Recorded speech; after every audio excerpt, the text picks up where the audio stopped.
the vibration. Running through the city looking for the foundation. So gritty, so witty. Everybody wanna transform my city, but I'm washing up the pearls by the 4-5 50.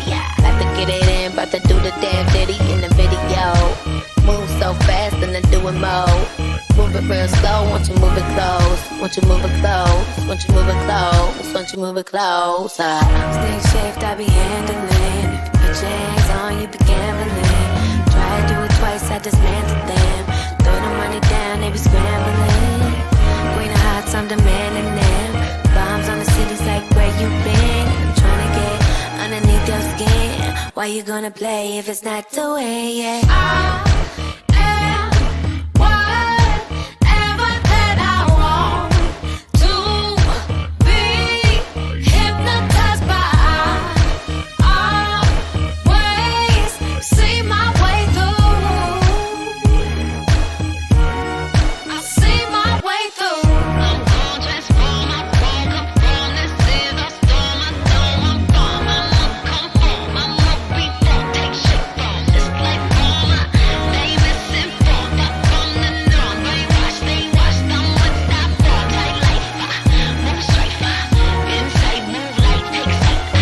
Never take never take move, wait, take flight, intake never take never take keep it moving, wanna do it too fluid. Stainless like steel, the ignite is real. Flame up, change up, Phoenix feel. Wonder still conceal reveal skin so real, feel am whatever that I want to be.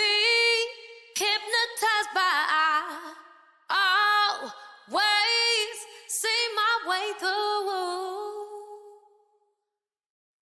I see my way through. I see my way through. I see my way through. I see my way, see my way, see my way through. I see my way through. I see my way through. I see my way, see my way, see my way through. Check 1 2, check 1 2. What's going down, people? It's your buddy DH. We are here for another episode of Circle Talk. I'm gonna check real quick to make sure I can be heard.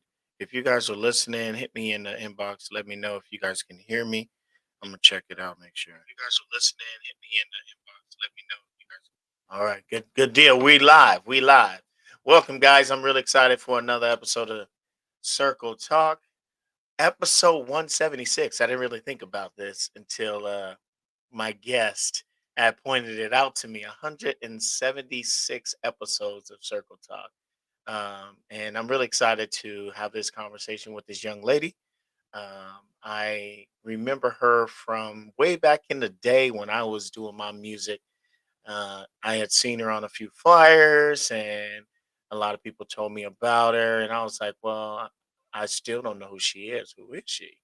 And so one day I do my little scrolling to check out people's music, and I had seen some of her music, and I was like, okay, I see what she's doing. I see what you're doing here. And so, I really wanted to, at some point, reach out and talk to her. And so I had seen her posting one day um, on her Messenger account about being in this secluded area, this place I've never seen before, trying all these different foods. And so I was like, what is going on? So I peeped in and I realized that she was not here in Washington or even in the Northwest. She wasn't even in the US. She was literally in a whole nother country across the water, doing her thing. And so I reached out to her and I talked to her a little bit and I was like, yo, what's going on with you? And we had a great conversation, really, really in-depth conversation. And I told her I wanted to have her on the show. So she's here live from Vietnam. We got Caitlin Cardier in the building. It's going down, you guys. But first, before we bring her on to talk about, her life and her journey, I want to give a huge shout out to our sponsors, iShotto.com. Thank you so much for being a big part of everything that I do. If you guys need somebody in the Northwest to get your pictures done and get your pictures done right, look at the ones up on my walls. You'll see He always comes through in the clutch. He'll meet you wherever you want to, and it gets you done at a reasonable price. So hit up iShotza.com. Icon ENT. Shout out to my guy Junior Thomas for continued excellence in our community. He is in charge of the party bus extravaganza. He has a red bus, he has a gold bus, and he has a black bus. So if you guys want to go to any of these events that are going on in the area and you want to get there in style, all you have to do is hit up Junior Thomas at Icon ENT, and he will get you wherever you need to get to in style. And you ain't even got to pay but a little price for it. All you got to do is hit him up. Let him know I sent you. It gets you done. Last but not least, I want to give a huge shout out to Intentions Juice and Smoothies Bar. Marquita Evans, thank you so much for being such an amazing asset to our community. Amazing asset in my life. Just the way that you carry yourself, you always, embody excellence and empathy and support. And so, if you guys have not caught up with Marquita Evans over at Intentions Juice and Smoothies Bar, she has one down on 52nd in South Tacoma Way. She has one out in Seattle at on the in the U district, and she's working on a third one coming up here in downtown Tacoma. So thank you all so much for being a huge part of what I do over here at Circle Talk. Also, I want to give a huge shout out to JD Davis for giving me the the the the platform to be a part of Juneteenth 2024 this year. So, as you all know, I will be doing the MC and I'll be talking to all the people and I'll be going to all the booths and doing interviews. And so it's going to be a really exciting time for that. So, watch out for me doing some Juneteenth, uh, June 19th. Make sure you guys check your calendars, mark your calendars. It's going down. So without further ado, I'm gonna go ahead and bring in our guest of the evening. I was giving her a little bit of time, to get herself together. No, but I'm just kidding. I'm gonna bring her in. Welcome, Caitlin, to Circle Talk.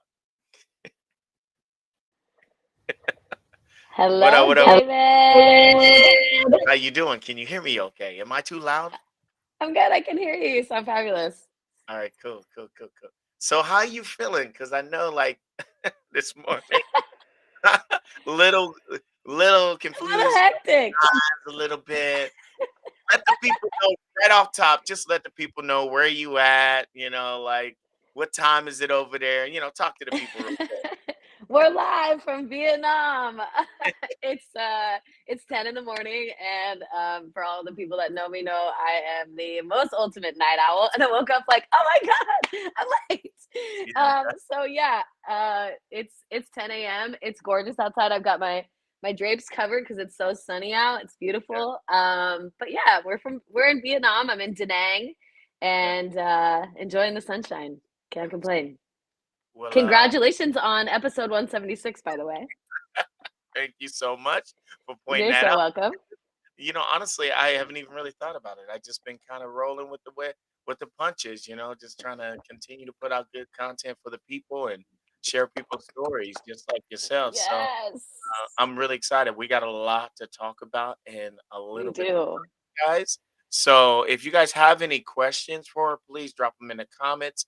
We'll go ahead and send those out as they come through. I got a couple that I need to ask, but yeah, nothing too outlandish. But anybody that knows me, anytime we get into a conversation, one of the things that is really important to me is find out how was your upbringing. Like talk about growing up, where you grew up at, born and raised, family life. Talk a little bit about that. Let's get into that Okay. first.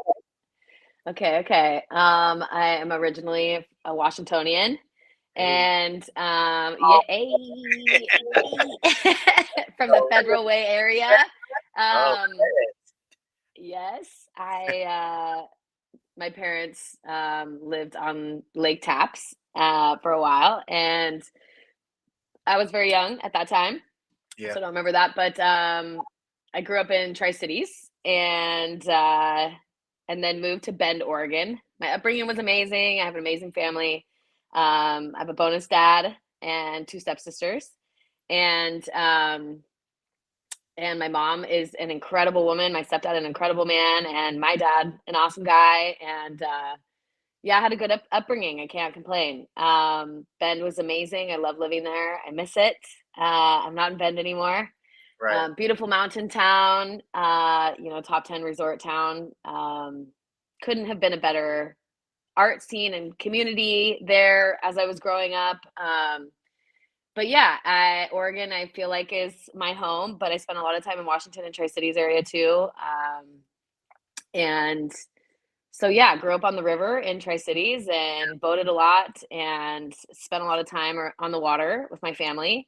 Okay. And then Bend is where I, went to school, middle school and high school, and Okay. branched out in my music there. And so yeah, So great talk upbringing. about Can't complain. let's talk about, since you ventured into the whole music thing, obviously, if you guys didn't hear the song that was playing for the intro, that's your very own song. And I love your See music. I my love the way. style. Love the style. It's very, very, like, it's got a good beat, and you actually rap a little bit, which is like, okay, she got a little bit of flow. Yeah, You know, yeah. where did all of this like come into fruition with you? I mean, obviously you were singing as a little tyke, but when did you actually realize, like, I really can do this? Like, where was that at? I grew up with this like basket of CDs next to a stereo in my living room. And my dad was a huge music head. When we were on the boat all the time, we just constantly playing Eric Clapton and Van Morrison and oldies, and I loved it. And the boating community that we were a part of was super centered around music and music all the time on the boat. We had a big boat, so we were just kind of tied up to everybody hanging out on the weekends. And I think like my love of music really started there. We used to go take the boat to street dances, and there were just these fun street dances in Tri-Cities that were always held. Lots of music, and lots of people, and lots of our like community that we were with all the time, but we're always there. And so, and I was young in dance, and in kind of, my cousin was a theater actor in college, and so I was around kind of a lot of that theater action. My mom would take me to their jazz concerts, um, and so I watched a lot of that growing up, and I think naturally I always kind of had this performance side of me. I love to perform, and but this basket of CDs was really crucial in my life. There was like a 12 set of composers in there, Yeah, and Whitney Houston Bodyguard was in there. classic. Yeah, classic, super classic, love it. Yeah. Yeah, and Mariah Carey, and at the time, who's the girl that sings Blue Moon? She's a country star. Gosh, I can't think of her name. The country. But yeah, I can't Leanne Rhymes. Okay. Um, but lots of what else was in there? The Beatles were in there, and I would just rotate these CDs in and out. And we had this 6 disc stereo, and I would just rock out, watch myself in the fireplace, because we had this glass front fireplace. And so I really fostered my love for music as a kid. And Mariah Carey was such a big deal then, and Michael Jackson and Celine Dion and Brandy and Monica. And yeah, so I loved, we had great radio stations in Tri-Cities at the time, and they played such awesome music. Really? And but then, I think going through middle school and high school, I was in choirs and in talent shows, and then as I graduated, I was like, I want to do this full time. And so I reached out and created a community. Reverb, it was MySpace days, Okay. and Facebook had just come about, right? And so I used Reverb Nation to kind of reach out to the people in Bend. Yeah. And Gabriel Van Eikeren was one of the first people I connected with, and he's such a good friend to me still. And he and I got together, made a song. He introduced me to a bunch of people, and that became my community, and really exploded from there. And that branched into the Portland area, and then eventually, I kind of just went on this path of meeting Everywhere. Steve-O, which we'll hear in another story in a minute, I'm sure.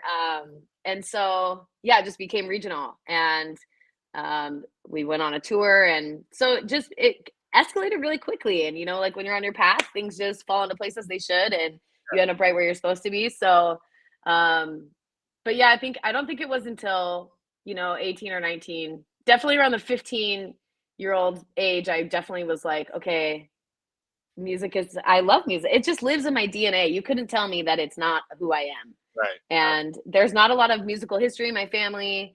My stepdad played in a band, and is a bassist and a talented musician. And but other than that, like, he and I didn't really spend a ton of time with music, Yeah. and so it was just kind of this love that I'd fostered through learning about music. And my stepdad had put together this computer for us, and Napster was a thing, and LimeWire, and I was heavy downloading music. Yeah. I mean, making these massive MP3 CDs full of music. And Right. so I remember different those. facets. Yeah, yeah, right. Yeah. It's naughty. Shame on me. What I know now about being an artist is we don't download music, right? Yeah. Um, so, but yeah, there's definitely it's come from a lot of different places, but it's definitely in my DNA, and I don't really know where it came from. Yeah. But happy it's there. Well, music's been around. It sounds like music's been around your family for a long while, and so you just kind of embodied it from the pieces that were around you, For kind of sure. giving you the feels. That's like, when I think Yeah. about, everybody asks me, where'd you get music from? I was like, well, my mom sang in the choir, and I was in the womb. She sang in the Yeah. choir at church, Yeah, and I then my love that. played the guitar, and so I would say that's probably where it came from. Even though I'm the only one of my brothers that sing, that's kind of where it came from. Just kind of two family members that had their musical things that I kind of took a little piece of those and ran with it. You know what I'm saying? Yeah. So absolutely. So let's talk about our first song. Anybody that I talk to that's a writer or singer, I always talk about what was the first one and what was it about? Your first song you ever written. The first song I ever wrote was Anything You Like. Okay. It is a sample from a Devin the Dude track. Oh, And did- it's, let's see, it was produced by Goodwill, which is a really good friend of mine, somebody I met in this music community in Portland area. yeah. And who just became what is still to this day one of my best friends in the world. And I started making music, 2009 ish. Mhm. And so Goodwill was somebody I met in the Portland area through Gabe, and became a just super good friend. And he produced the track, and he had a lot of my favorite productions are Goodwill productions. Shout out to Goodwill. Love you, Mr. William Sanchez. Very good friend of mine. Yeah. So I remember writing this song, and I just like could not get it out of my brain. And I showed it to my friend. I'll never forget Gabe being like, ah, that's everybody sampled that song. You can't put it out. And I was like, well, too bad. I'm going to, and everybody's gonna love it. And sure enough, it became one of the faves. And I was like, see, told ya. And we laugh about that. We've laughed about that till this day. Such a good memory of mine. And I remember him kind of having this response to realizing that I could rap too, and being like, I just don't know if you should do that. And I'm like, well, I'm doing it, and it's happening. Yeah. So, so yeah, it's Anything You Like was just about loving your person, loving your partner, and what you would do for them. And it's still one of my faves. I love that song. That's It's cool. hiding out there on the internet somewhere. If you can find it, I'd be super impressed. We're gonna have to do some search and try and figure out what happened. Uh-oh. Uh-oh. Oh, Okay. so let's talk about the first time someone asked you to be on one of these shows that because I know you've done a lot of shows in your days. I mean, obviously you perform for Boys to Men with Boys to Men. I mean, let's talk about how that all transpired, because when I think about, just me, and when I was doing the music thing, in the very beginning, I was just doing it just because I loved music. And then Yeah. once people started to kind of hear us and see us kind of moving around, then that's when people started to be like, yo, do you guys got anything out? Do you guys perform? Can you guys do this and that? So Let's talk about that part of your life when it really started to, move the way that you envision your your career, I guess, in the music biz moving at some point. So, talk about that. Yeah, so I think it started in Bend. I remember Gabe and I, Gabriel goes by Amsterdam, now Gabriel LTA. And we got together, and him and a couple of the boys I worked with for a very long time Mhm. all lived together in a house. They were very we were all young. I must have been 19. And they all lived in a house together, and I came over to make a song one day. And Rory is the sound engineer and also an incredible rap artist. And so Rory was recording us that day, and we put a song down. And Flight Sim, I think it was what our first song. Flight Sim is a Amsterdam song that we love to death. And but that one moment fostered a lot of our creation. And so that kicked off a relationship with Jay Tablet, who's a very good friend of mine and has produced and taken me on tour, Yeah. with Rory, who helped me finish up my album. And they were a group called Cloaked Characters. And it really started, at that time, the recession was happening in our world. And Bend was still very small, Yeah. probably about 60,000 people. And it had exploded into about 120,000 people, probably 100,000 people. And when the recession hit, the town just became totally quiet. And we really got to foster this really incredible relationship with our community, where it was just us. It was just the locals, and a lot of the people making music or making art were all kind of filtered into this bar called the Old Mill Martini Bar, excuse me, and the Bend Martini Bar. There were a couple locations, and um, they were responsible for Crater Lake Vodka. And so we all kind of started this. Um, we were hanging out. They were doing a lot of Tab was doing a lot of shows at the Old Mill Martini Bar, which eventually our friend Reggie Martinez bought and named the Mad Happy, and that became a very central location for hip hop shows and local Northwest shows and artists and art Yeah. being hung on the walls, and became a really cool artist hub. And Mm. so I wasn't of age at the time, and I was hanging out, sneaking into this bar to do music with all these people. And Reggie Yeah. was like, "Listen, you got to come back when it's your birthday. I'll throw you a birthday party." I love that part of this history. And so that was definitely that kicked off um, a lot of my relationships in the community with painters and graphic designers and DJs and everybody who just had their own little artsy thing going on. And but it did kill a lot of venues. And so, a lot of the places that we were performing or the opportunities that we had became very limited, and that we were just very central at this one place. But that branched out into me making music in Portland and with multiple different artists. My first album was created with Terminal, a producer out of Portland. Yeah. Um, and and so then the album was produced. I went on tour with Tab and with I think Rory went on tour with us. Rory and Tab and I, and Foot was our DJ. Footy, Mr. Project, DJ Project, good friend of mine. And so we went on a 2,200-mile tour through the Northwest. We went down through Reno and California, and Nice. back up through Oregon and Washington. Yeah, it was really fun. And eventually, I was working a very committed full-time job, and I decided to step it back.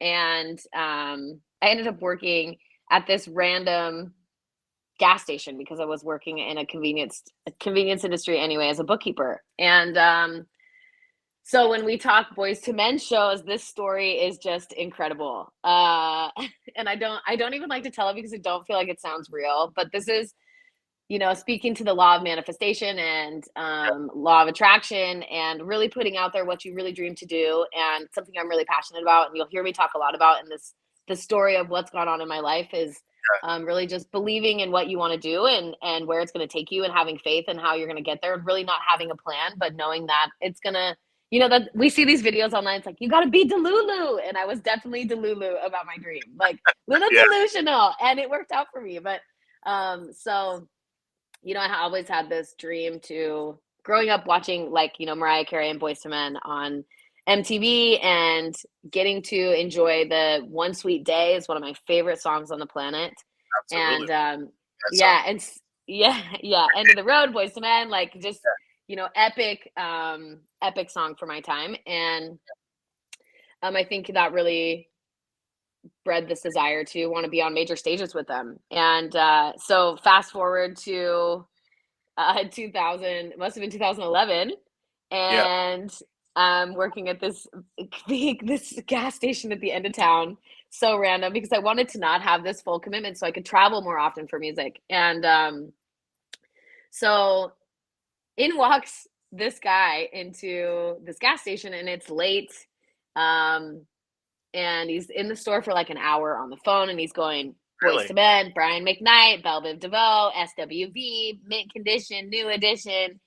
And he's got this big chain around his neck, and I was pretty burnt out on my music at the moment. I was not in a very favorable place mindset wise with my music, and some things had happened in the industry that I wasn't, that didn't serve me. I'll say that much. And so I had kind of stepped back from my music. I was pretty frustrated, even though my goal was to be traveling a lot more.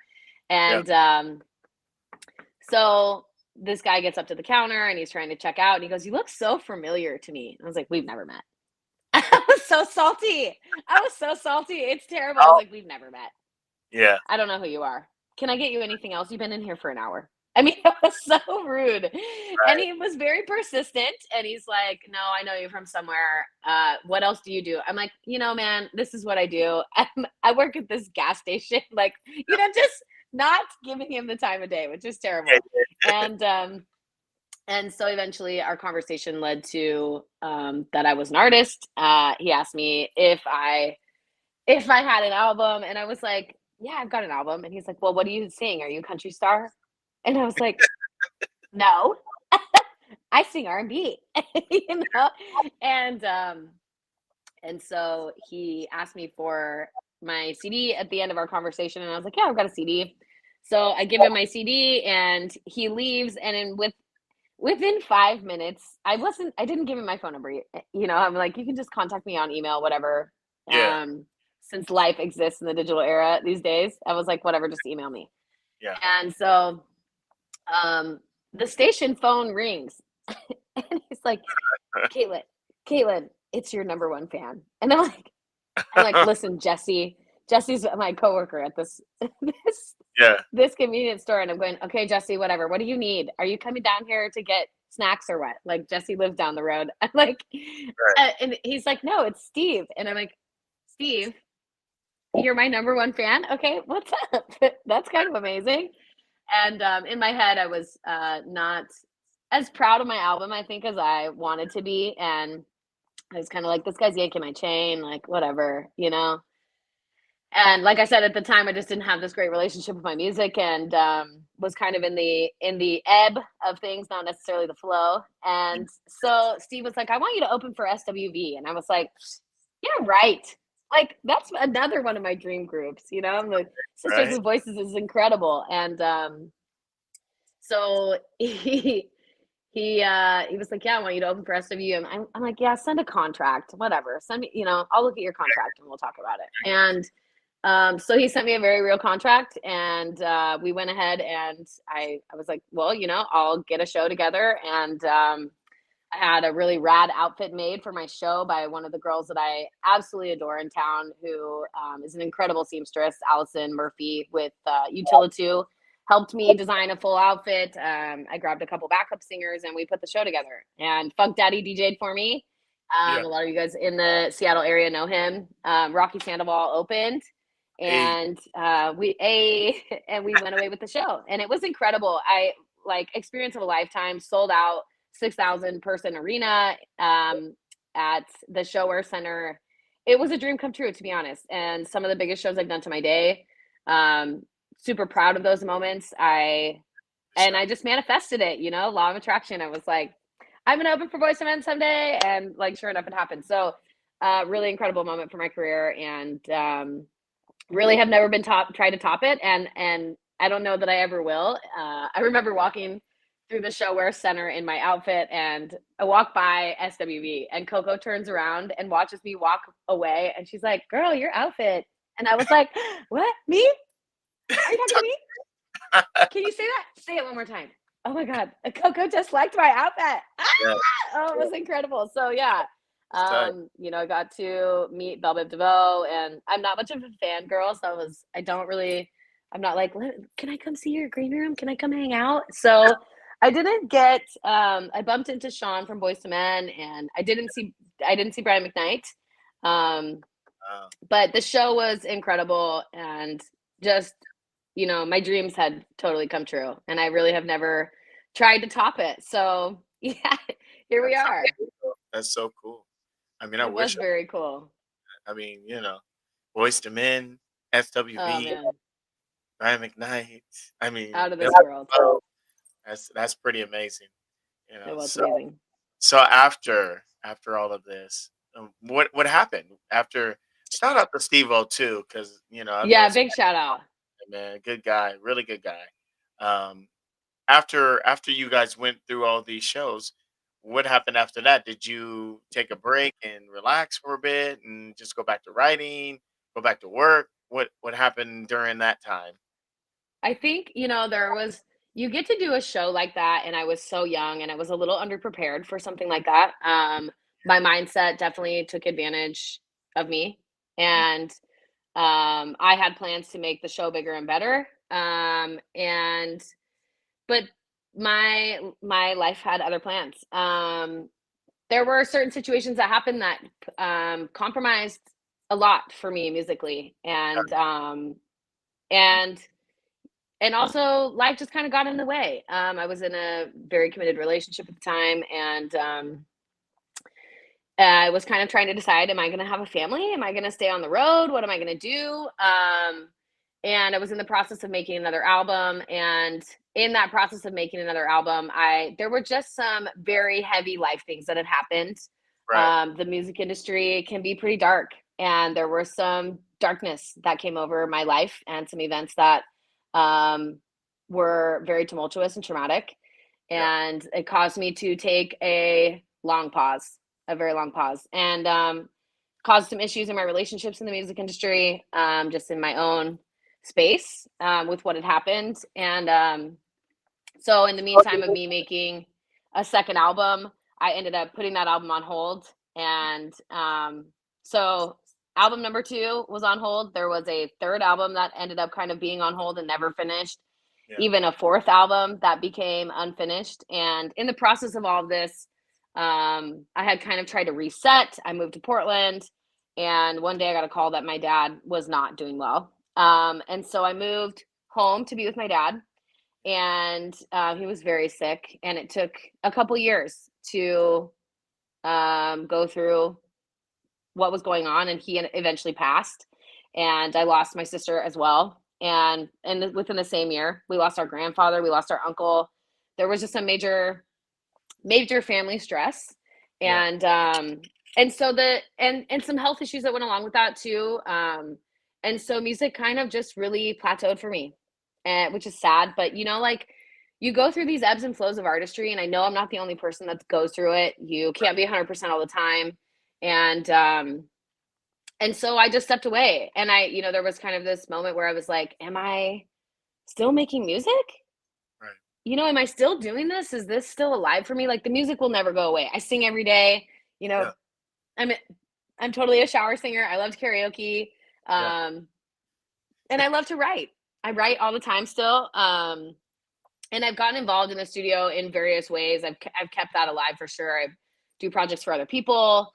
But there was definitely some major effects that came from kind of a life event that happened while I was touring, and from, you know, the issues of losing my family. It's that kind of stress doesn't harbor creativity. It well, at least for me, it didn't. You know, for a lot of people, they might write the sad, sappy song that Right. is really important to them, and that still was hard for me. And so, you know, dealing with the stress of losing your family and being there to kind of be their reliable source of help, and it was hard. And for our family, I think there's somebody said it to me, like, there's survivor's guilt when, you know, I lost my sister, and my other sister and I think probably can contest to this. Like, there's survivor's guilt. You just, how do you put the pieces back together? You know, your family feels this massive void, and so big love to my sister Dana. Little moment of silence for her. But yeah, Yeah. I think, you know, at that point, you kind of have to step back and decide, like, are you going to write about your feelings? Are you going to get it out? How are you going to handle this? You know, for me, it was, um, I think it's important for anybody listening. If you go through this kind of stuff, it's hard and traumatic and kicks off a lot of things for a lot of people. And getting counseling and taking care of your mental health should be number one for anybody. And that will always trump the way that you feel in the future. It cleared a lot of energy for me to handle my mental health, and I think we don't address that a lot. So I think it's important to use my platform to talk about stuff like that, Absolutely. and making sure that you get the help that you need, and don't be afraid to ask for help. You know, in those times that are really daunting like that, when you just don't have any more to give, you know, is when you really need to lean on the incredible friends that you have and the community that you have. And I was very fortunate to have an extensive community through much of the Northwest, from touring and making music like that. I'm really fortunate to have that community and meet people like you. And thank you, by the way, for having me on your podcast. This is incredible. It's such a high honor to be asked to kind of tell my story. And it's been a long time since I've done any interviews or anything. So this is really powerful to me. So thank you for having me. And but yeah, I think, you know, you get to the point in your career, and you just you got to take care of life and to nourish your creativity and be an artist. And um you know, it's this like blessing and a curse when you are an artist. Of, if you're not creating, you feel sick, and if you are creating, it's its own battle too. And to fight and continue to push your artistry and your music, or whatever art you're into, or whatever you're passionate about, can be troubling sometimes. So, but keep the path, everybody. Law of attraction, manifestation. Just dream big about what you want and watch it fall into place. So yeah, it's been an So incredible journey. so what was it that brought you back into the idea of creating a new album now? What what Mm. what light went off to say So what it's time to make it happen? yeah, so after my dad passed, I was in a pretty dark place, and, you know, losing my sister was hard on our family. And I was really manifesting hard for something extremely positive to come into my life, and I wasn't sure that it was music. Um, you know, I had gone and lived in New York at one point during all of this, and lived in Brooklyn for a little bit, and kind of healed my soul. Came back to Portland and Bend and spent some more time, and I still wasn't in a creative place. And then, you know, when my dad passed, my sister passed, I really needed to nurture myself. And so I remember just like really manifesting something positive, and I wanted some entrepreneurial things to come into my life. I had started bartending, so I was able to travel and um, kind of work wherever I wanted to be able to work in case I moved. And I wasn't happy. You know, bartending is hard. You're around alcohol all the time and people who are drinking constantly. And I fell into drinking as well. And trying to deal with your emotions like that isn't super healthy, right? So um, I definitely stepped away from the bar industry with the intent of finding a new business and finding something else to get involved in. And while I was bartending, a chance meeting between Johnny Samar and I, who was my boss at the time, he introduced me to trading, and trading the forex market, which is global finance, global foreign exchange. And it gave me which I wasn't expecting this. It gave me a incredibly positive community of entrepreneurs and global with global reach. And the self-development that came along with that was incredible, and it was everything that I needed at the time. And I ended up um, working side by side with some really incredibly positive people who helped me kind of change my trajectory for life. Yeah. And that kind of caused me to go, am I going to get back on stage? Like, what am I doing? I kind of felt like I was in this, um, do I have to choose? And I didn't want to choose. I wanted my music to stay. It never is going to go away for me, and, but there was kind of this ego death that went along with some of the things that had happened in the past. Um, and I just kind of had, I was like, do I want to be on stage like this anymore? Is the goal to be, the Beyonce of the world and be crushing it? Or is it to, what's the path? I mean, there had just been this kind of shift for me. You lose a parent or your family member and life just gets a little bit different. You start to experience just a different way of thinking, for sure. Yeah. And so through the self-development that I was kind of doing with this group, it just really kicked off this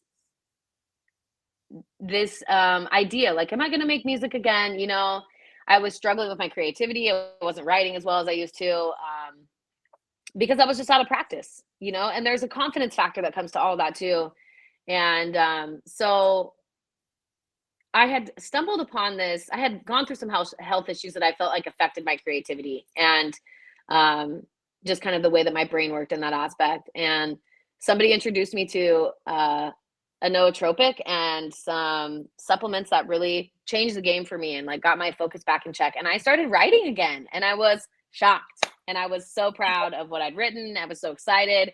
And like, as an artist, I think that's you're limited to who you know if you're not reaching out to people musically and contacting a new community.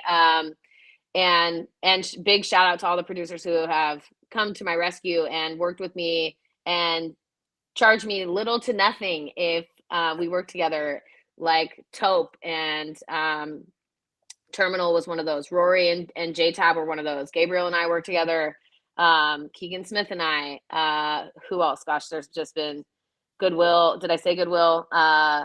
So many people. So many incredible musicians and artists who have Farnell Newton, doing work on my album, just showing up for their community and helping people out.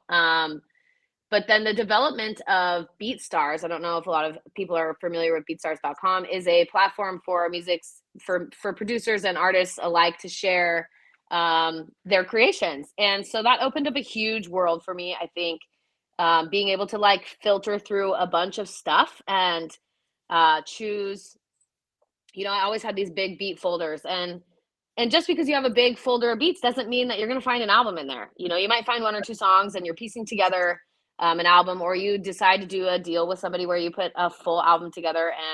And that's a lot of pressure, I think, on a producer and an artist too, to relate to the music and to come together and put it all together in your style and make it what you want it to be. And so I'm really blessed to have the opportunities to have worked with who I worked with. And I was excited as everybody kind of shifted their focus and we all got older that, people started focusing on families. And I don't have any kids, and I kind of kept on the move to start to make new music. And so I reached out and went through BeatStars.com and found a ton of music, and I got re-inspired, and I was like, I'm so excited to try out some different styles of music. And so I pulled some music from some old folders, and I pulled some music from some new folders, and started to create some new music. And I was like, man, am I going to get back out on stage? And I guess that was kind of tipped off from True Justice reaching out to me. True Justice is a DJ out of California, an incredible man who puts together incredible tours with lots of amazing artists out of Cali. And so he had a show in Oregon, and he invited me to play at Kelly's Olympian in Portland. And that kicked off this need for new music, which kicked off me writing a new couple songs and getting out there to perform them. So that was really powerful to me getting back in. And it had been like 10 years since I'd been on stage and created new music. And Tab and I had put together an album in the past that I once again was not in a creative space to finish. And so that was kind of heartbreaking. And as a musician, you go through these cycles of people. We make music together, years go by and computers crash or files become unavailable as technology develops. And so it's easy to lose the project you're working on if you aren't quick enough to finish it. And so there's a little bit of that went on in the past, where the music just wasn't available that we'd made. And so it was time to create again. And so getting back out on stage with True at this show in Portland and performing this new music was amazing. Big shout out to Zeb for getting me in the studio and getting this completed in a timely manner. I was on a very tight deadline.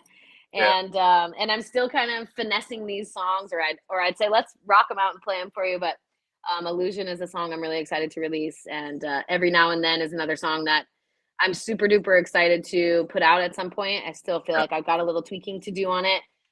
But that was a track produced by Goodwill that really had my heart, and I wrote almost 10 years ago, and still relevant to me today. Talks a lot about I don't think I realized it at the time, but talks a lot about the kind of traumatic shit that went on. Excuse my language. The traumatic stuff that went on in my career, and I was putting it down on paper. And so it's interesting to revisit that in the later years. And I still feel like, it's important to release it. So it will come out eventually. And I'm excited, having that fresh flow of music after so many years feels incredible. So big shout out to everybody who's kind of helped me put that together, and True Justice for inspiring that show to come back out, and me to get back out on the scene and put this back together and touch back in with my community. It's been a really amazing journey this year. So absolutely. So we are 47 minutes in, just so everybody knows that is watching. We got about 10, 15 more minutes left in our conversation. There will definitely probably be a part two, because we haven't got into the questions that we had talked about. But hey, this has been a great conversation. Like I said, make sure you guys say what's up. Make sure you guys ask questions if you have any questions about music, about her journey, about why is she in Vietnam now.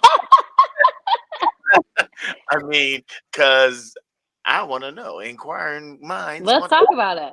Talk a lot about Portland and Oregon and obviously Washington, but how did you end up over yonder in Vietnam? Let's talk about it. Yes, I love this story. Okay, so I started to trade with this incredible community, and it really expanded this global reach I had no idea about. And I think living in the States for me, I didn't grow up in a family that did a ton of like world travel. We traveled within the States. And my stepdad was a Brazilian exchange student, and my mother had, I don't think, ever gone abroad until this year. And so we were kind of in survival mode as a family. We were, global travel wasn't on the list. And as we blended two families together, we just traveled within the States. So when I started trading with this community, it really brought this global perspective, and you're talking to people from all these different countries, and a lot of them were from Canada, and there was a huge Oregonian crowd. Yeah. And the Oregonian crowd, one of them was living in Vietnam and with his wife and his daughter, and he and I got to talking, and I'm like, I was transitioning from moving from Washington back to Oregon, and after my dad had passed, and I'd been up there, and I was not ready to settle back down into Bend or settle back down into Portland at the time. And he was like, you're single, you don't have any kids, like you could be living abroad. And I was like, you're right, I could. And he was like, if you put together a goal of making, $1,000 to $2,000 a month online, you could be living abroad. And I was like, ding, ding, ding, ding, ding. Yeah. And so I made that a goal, and I decided to learn to work remote, and trading is obviously a great opportunity for that, to be able to work remote and not have this crazy business over your head. And so I made it a goal to go to Bali, and and then the goal was to be in Vietnam. It's super cheap to live over here. And so I've been here. I left in October. I've left to Bali. I sold everything I had. I have a car left in Portland at my family's house, and but I was out, Yeah. and it's been the trip of a lifetime. And I don't necessarily have plans to come back. I will have to come back at some point. Yeah. But Vietnam is beautiful. It's on the beach. I'm 2 blocks from the beach. I have a very wonderful apartment here that's very cheap, like $300 a month, and it's really hard to beat it. And the culture is incredible. The people are incredible. You travel once you get over onto this side of the world. It's once you've paid for your flight, the rest is so cheap. Yeah. And so like it does feel like you're kind of a cog in the wheel in the United States, and that you get kind of trapped up in the rat race. And it's a lot slower life pace here. And I walk to the market and get fruit, and the culture is just awesome here. I love it. I love it. It's beautiful. It's been super sunny and gorgeous, and being on the beach has been a healing that I didn't know I needed. And there's this like sense of calm that I don't know that I've ever experienced in the States. You're working so hard to just survive, especially right now. Everybody's experiencing the inflation and the election year. And so, and we're going in the digital era. Digital entrepreneurship is so huge. And you've got a podcast going on. How big and expansive the world is online, and how many people you can reach. And so yeah, I think it made this massive global perspective for me, and put me in connection with people I would have never talked to otherwise, trading with this community. So get out there and find your digital biz and manifest what you want, because it's out there and it's waiting for you. So yeah. Absolutely. So is it out of line to ask you about the presidential election? No, we aren't talking about that. I don't want no politics for me, sir. No politics, thank you. No politics for me, sir. Thank you. I mean, it is really important. It is really important what's going on. I think everybody should be paying attention. I'll say that much. But yeah, I mean, but get out there and travel. Put your plans down, make some goals, and decide, where you want to visit. Southeast Asia is really cheap, and you can travel within the country for, a couple. I've found flights for $19 within whatever country I'm in. So you get over here, and it's a lot cheaper than you could possibly imagine. And you're on the beach, and if you can work from your computer, you're in a good place. So learn to work online. It's an amazing opportunity. Reach out to me if you need help. There it is. How can people get a hold of you if they want to talk to you, or they want to get in contact with your music? Because yeah, you can catch me on Spotify, Caitlin Cardier, and you can catch me on Facebook, Caitlin Cardier as well, and Instagram as well. I'm out there. Reach out, say what's up. Would love to catch up. hey, is it out of line to ask for just a little song or something for the people to hear? Because I know we've been talking a lot about music, and Yeah. obviously they heard the intro, then they heard your music, but I like to at least, get a little something, if you could sing a little something for the people, that's what they came for. Look at, see, You know. Hey, as soon as Oh, I so say, sweet. they waiting, they want to hear. We love I love a good Lauryn Hill song always, and a little Bob Marley. So how about turn your lights down low? Yeah, Never tried to resist, oh no. Oh, let your love come shining into our lives again. Saying, ooh, I love you, I love you, I love you. And I want you to know right now. Ooh, I love you. How about that? Is that good? a little sample gave us a little something. What There we y'all go. think? Y'all feeling that? Y'all feeling that? Let me know. Hey, Oh, thanks, Rebecca. girl, get it, girl. Shout out to Rebecca. Sister, out there in Boston, Mass. Oh, Massachusetts. Boston, East Coast. Yeah. Yes, we need more. She said we Oh, want more. I love it. Hey, Marvin Patterson's in the building. I shot ya is watching. He say he liked what you. Oh, such beautiful photos you took of David's family. Yeah, that's my I guy. love it. Yeah. So what's next? What is next for Miss Caitlin Cardier for 2024? What can we expect from you? Obviously, I love the little messenger videos about the different things that you've been eating and cooking, and you know, I'm hip to it. I've been watching it. I know you've been getting a I lot of love me. I love I've me been, some mangosteen. Oh my God. I've really been enjoying the exploration, here. I think what's next is just to continue the healing and continue exploring the world and continue to keep the love alive for my music and just kind of see where it goes. I really don't have any massive goals set other than to, gain some more time for music and continue to enjoy this adventure I'm on and just see where it leads. And right now, that's just focusing on myself and taking time to, um, really design the future for myself. I think when my dad passed, I learned a lot.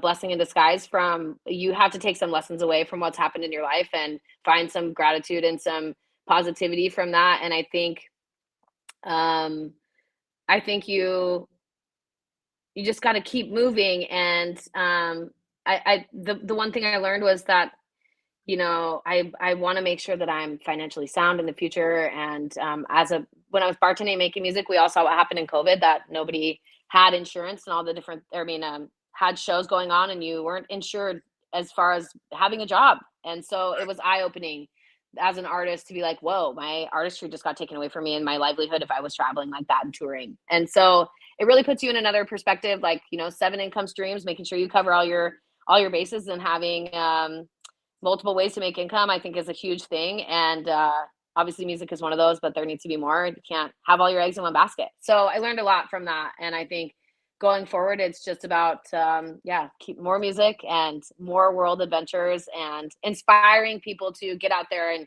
use their law of attraction and manifest their dreams and realize what's out there waiting for you. There's so much world to explore. And I feel like we're a little bit sheltered in the United States from that. So if you Mhm. want to travel, get at me. I'd love to talk travel with you. Absolutely. So I got a question, obviously, from Rebecca. I don't know if you've seen it. She said, what do you miss the most about the U.S.?" Mm. I miss my family and I miss my friends and I miss the convenience of, the things that I use every day. Just going to the store and, knowing where everything is. But I love the adventure of not knowing what's going on day to day and being able to explore something new every day. So I can tell you right now that there isn't much I miss about the US other than my friends and my family right now. And but yeah, life is good. That's awesome. That's awesome. So I always have at least one scenario question. We got about 3 minutes. I'll go ahead and shoot this one out. It's really simple. You're talking to a class of 15, 16, 17-year olds, musicians, all love music, preparing themselves for college, maybe going and doing music on their own. What is one of the things that you would tell these class of kids about the music scene once they finally embark on their future? What is something that you would tell them? Stay true to yourself, like own your own lane. Be who you want to be and create who you want to be. And don't fall into being the copycat. Mhm. Your artistry is magic and you're unique to yourself. And it's really important to stay true to your unique self and to not fall into a lane of recreating somebody else's journey. This is your journey, it's your one shot. You only live on this planet once, you only get to be an artist once. Don't give up. It takes a long time. And if you aren't dedicated to it, you'll be filtered out real quick. If this isn't your life and this isn't what you love to do, you won't continue doing it. And that's